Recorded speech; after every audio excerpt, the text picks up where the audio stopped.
kaidah yang kedua, segala yang datang dari Allah itu tidak mungkin buruk. Tidak mungkin. Kenapa kita diminta untuk taat dengan mutlak? Karena segala yang datang dari Allah pasti baik. Ya, pasti baik. Karena Allah menurunkan segala maslahat sesuai kebutuhan kita. Cuma manusia kadang-kadang, menginginkan sesuatu dengan pikiran pendeknya yang bukan kebutuhannya. Al-Baqarah 216.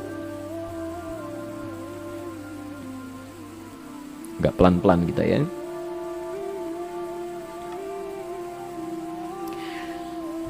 Bapak Ibu kalau diminta milih, pilih motor, pilih mobil. Pilih motor, pilih mobil. Kalau sebagai manusia biasa pilih motor, keterlaluan itu. Umumnya akan memilih mobil. Akan memilih mobil umumnya. Tapi kadang-kadang kita menginginkan sesuatu yang tinggi, menurut Allah itu bukan kebutuhan kamu. Kebutuhan kamu itu motor. Keperluan kamu motor. Kalau kamu punya mobil, sulit nantinya. Gangnya sempit, mesti bikin garasi, anggaran bertambah, dipikirin juga. Capek. Sudah, motor saja, terbebas dari banyak kemacetan, mampu diurai, tidak banyak difikirkan, pelan-pelan. Turun ayat, kutiba alaikumul qitalu wa huwa kurhul lakum. Ya. Diwajibkan atas kalian berperang. Dulu orang diminta jihad gelisah, ya. Gelisah. Nah, kalau ada perintah Allah yang melahirkan kegelisahan, ini maknanya. Ya. Tidak harus dalam konteks jihad yang fisik, ya. Jihad, melawan hawa nafsu kita. Jihad melawan pikiran kita, jihad melawan prasangka buruk kita. Kadang-kadang ada keinginan kita yang kita inginkan menurut Allah itu belum baik untuk kita. Nah, sifat manusia ketika diberikan oleh Allah keputusan yang terbaik, kadang-kadang ada sifat dalam hatinya gejolak, belum bisa menerima. Ya. Ada gejolak di hatinya. Dalam keadaan demikian kata Quran, kutiba alaikumul qital. Kalau Anda merasakan sesuatu sedang ada gejolak di jiwa, sulit menerima ketetapan Allah, maka perangi perasaan-perasaan buruk itu. Wa huwa kurhul lakum, walaupun itu sulit. Walaupun itu sulit. Jangan berprasangka buruk dulu pada Allah. Ayat yang indahnya, perhatikan kalimatnya. Asa an takrahu syai'an fahuwa khairul lakum. Boleh jadi Anda tidak menyukai sesuatu, di balik itu ada kebaikan-kebaikan besar yang Allah sedang rencanakan. Karena pikiran kita pendek, maunya sekarang saja. Tapi subhanallah, Allah sangat panjang, tidak ada batasnya. Allah memberikan maslahat sampai kamu meninggal, ini maslahatnya. Kamu berpikir sekarang saja. Wa asa an tuhibbu syai'an wa huwa syarrul lakum. Sedangkan boleh jadi di balik yang kita sukai ada keburukan yang sedang menunggu kita di depan ini, kamu tidak tahu. Ya. Apa logikanya? Wallahu ya'lamu, Allah tahu masa depan yang akan terjadi menimpa kita, wa antum la ta'lamun, sedangkan kalian tidak bisa membaca masa depan. Ya. Saya punya adik perempuan datang lalu meminta doa. Kak, saya ingin tes katanya, ya, di salah satu bank. Kemudian sudah pada tahap akhir yang menurut hitung-hitungan manusia dan perkiraannya insya Allah lulus. Karena tidak ada alasan apa-apa lagi untuk tidak meluluskan. Baik, bismillah kita berdoa. Tapi doa kita seperti dibimbing oleh Quran, tidak minta dunia saja. Ya. Jadi dunia baik, Al-Baqarah 201. Rabbana atina fid dunya wa fil akhirah. Ya. Dunia minta baik, akhirat minta baik. Tapi aturan dunia dan akhirat ini jangan disebandingkan, rugi. Dunia itu kecil, akhirat lebih besar. Dunia itu kecil. Makanya diatur di Al-Qasas, ya, ayat 77 sampai 78 itu aturannya, wabtaghi fima atakallahu daral akhirah wala tansa nasibaka minad dunya. Minta seluas-luasnya akhirat, tapi dunia jangan berlebihan. Ya. Sekedar mencukupi kebutuhan kita saja. Ya. Pakaian, Bapak Ibu sekalian, ya, kita beli pakaian sesuai kebutuhan saja, jangan berlebihan. Ya. Cukup ketika kita akan sholat, layak, indah dalam pandangan Allah. Ketika kita akan bermuamalah, bagus, tidak mengecewakan orang lain, sudah. Maka waktu selebihnya, ketika kita mencari sesuai kebutuhan, waktu selebihnya bisa digunakan untuk memperbanyak ibadah. Tidak banyak energi terbuang, uang juga terbuang, tenaga juga terbuang. Bayangkan kalau keinginannya macam-macam.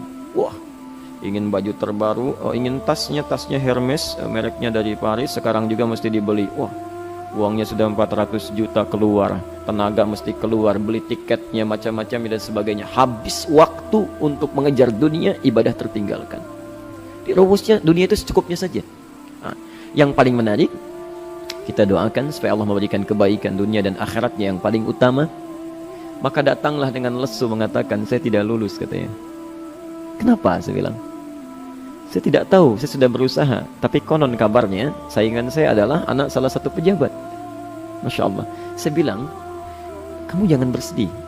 Kamu menginginkan sesuatu dengan pikiran pendek, Allah pasti memberikan yang terbaik yang tidak terlukiskan nanti.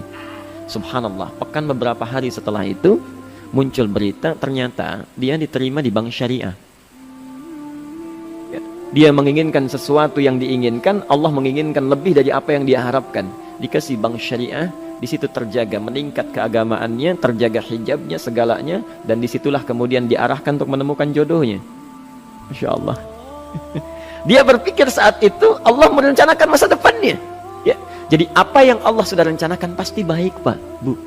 Jadi tadi dari salat subuh yang pertama kali ingin disampaikan adalah, coba dilihat sampai subuh ini, adakah aturan Allah dan Rasulnya yang sampai subuh ini pernah kita langgar, pernah kita ragukan. Barangkali itu yang membuat kehidupan kita sulit. Ya. Allah, Rasul membuat aturan. Dan ada 4 tipikal orang, ya, 4 tipikal orang bila dihubungkan dengan aturan yang Allah dan Rasul sudah buat itu. 1, ada yang ikut aturan. Maka orang seperti ini kata Quran, yuridullahu bikumul yusra wala yuridu bikumul usra. Al-Baqarah 185. Allah menginginkan kemudahan, tidak menghendaki kesulitan dalam hidupmu. Ya. Maka dibuat aturan, yang ikut aturan Allah pasti mudah hidupnya. Ya, pasti mudah hidupnya. Ya. Rizkinya mudah, hidupnya mudah, nyaman, enak. Ya. 1, ada yang ikut aturan. Yang kedua, ada yang keluar aturan. Ya. Ini pasti repot. Pasti repot. Di awal-awal seperti menyenangkan, ujung-ujungnya repot. Allah bilang, jujur, jangan berdusta. Kalau dusta celaka. Wailul lil mukadzibin. Celaka bagi para pendusta. Dia keluar aturan, dia berdusta. Awal-awal memang nikmat. Besok. Ya. Pak, ini amplop siapa ya? Ya. Maaf Pak, ini amplop memang ini khusus Pak, anggaran tertentu, tidak ada kaitan dengan proyek ini. Padahal ada kaitan dengan proyek, dia sisihkan untuk kepentingan pribadinya. Bohong. Saat itu merasakan enak dapat tambahan, besok-besok dikejar-kejar sama aparat kepolisian. Ya. Celaka. Wail, itu sudah keluar aturan pasti celaka. Ya. Subhanallah. Jadi ada orang kedua keluar aturan. Yang ketiga bikin aturan sendiri. Dikasih aturan, dia bikin aturan sendiri. Subhanallah. Kalau sakit, dibuat ketentuan. Sakit pertama, kalau biasa-biasa saja, ya, subhanallah, ikhtiarnya pergi ke dokter. Seorang sahabat datang kepada Rasulullah, ya Rasulullah, saya sakit, tolong doakan saya. Kata Nabi, idhab ila tabib, pergi ke dokter. Ini orang pintar sekali. Kata orang ini, ya Rasulullah, Anda kan Nabi Rasul, angkat tangan Anda, Allah kan maha menyembuhkan, nanti Allah sembuhkan saya. Cerdas ya? Tapi subhanallah, Nabi harus lebih cerdas, dapat bimbingan dari wahyu. Pergilah ke dokter, karena kesembuhan yang telah Allah tetapkan dititipkan di tangan para dokter. Masya Allah, pergi ke dokter. Ya. Ini rumus pertama. Nanti kalau dokter sudah pada hand up, ya, angkat tangan, tidak mampu menyembuhkan, itu tandanya Allah ingin langsung menyembuhkan tanpa turut campur makhluk yang ada. Maka kaidahnya akan berubah nanti, ya, dari kaidah biasa kepada kaidah Al-Anbiya ayat 83 sampai 84. Itu aturan yang menyembuhkan langsung dari Allah Subhanahu wa taala. Tapi kalau Anda sakit, perginya ke dokter. Ya. Cuma ada manusia bikin aturan sendiri. Sakit, pergi ke dukun. Ya. Dukun nggak bisa, pergi ke paranormal. Dirinya pun sudah nggak normal. Makanya disebut paranormal, karena nggak normal. Ya. Tapi didatangi juga, gitu, bikin aturan sendiri. Karena itu jadi lebih sulit hidupnya. Ya. Doa, minta pada Allah, kan sederhana. Ya. Doa, nggak bayar, nggak ada macam-macam, Masya Allah, gampang sebetulnya. Ada kekeringan, sekarang kan banyak kekeringan ya, banyak kekeringan. Dikasih rumus, subhanallah, dikasih rumus yang tidak perlu pakai biaya, meluangkan waktu, itu pun berpahala juga. Dunianya dapat, akhiratnya melimpah. Ya. Dikasihlah salat istisqa, Masya Allah, tinggal minta, memohon kepada Allah. Salat, mengangkat tangan, mohon pada Allah, subhanallah. Manusia tidak bikin aturan sendiri. Digarami saja. Orang garamin sayur, dia garamin awan. Cari biaya miliaran, terbang pakai pesawat. Kalau Allah tidak berkehendak, ya sudah. Ya. Ayo silahkan, berapa biaya yang mau kamu kumpulkan? Tenaga yang kamu kumpulkan silahkan aja. Ya. Yang ini hujan, bikin kering lagi di sana. Sana hujan, bikin kering lagi di sana. Mau sampai kapan? Ya.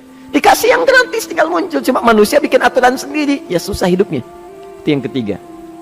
Yang keempat, ada orang nggak mau diatur. Allah bikin aturan, dia nggak mau diatur. Ya, Masya Allah. Ini yang luar biasa. Inilah yang fasik. Fasik itu keluar dari aturan, menyimpang, tidak mau diatur dia. Ya, tidak mau diatur. Karena itu Bapak Ibu sekalian, dari ayat yang pertama ini, ya, mari kita evaluasi sampai dengan hari ini subuh. Dari ayatnya memang sederhana, singkat, padat, cuma satu ayat. Tapi meminta kita untuk melihat, sudahkah sampai hari ini taat pada Allah dan Rasulnya? Yang kedua, ketaatan kita apakah selalu ragu atau sudah melahirkan keyakinan yang paripurna? Ya. Yang ketiga, pelajari aturan-aturan Allah terkait kehidupan kita. Aturan salat, aturan muamalah, ya, aturan beraktivitas, aturan berumah tangga. Pelajari itu supaya mendapatkan kemudahan. Biasanya kesulitan didapatkan karena kita belum mengenal aturan Allah dan Rasulnya.